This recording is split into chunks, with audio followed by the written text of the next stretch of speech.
जसवी हो भारी जगमग करी ललटे नयब की बारी ये भैया और पलट पे पड़ी है तेजस्वी हो भारी जगमग करी ललटे नयब की बारी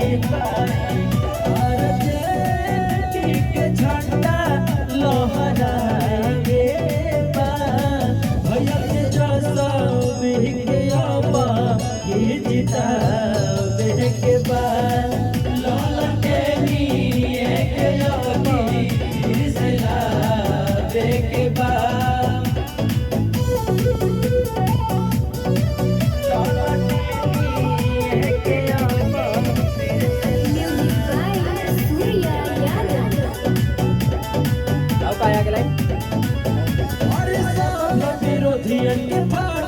छाती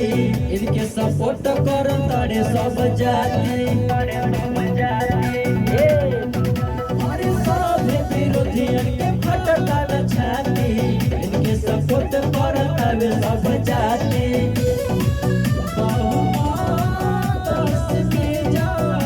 बनावे के बाद भैया तेजस्वी के अबा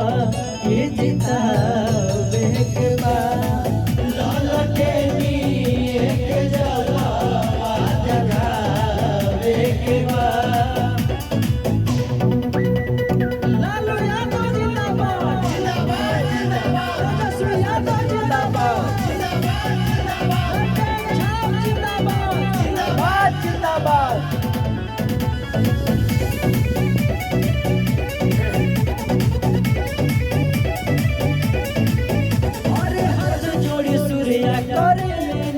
कमल के फूल सुखाई अब की बेरा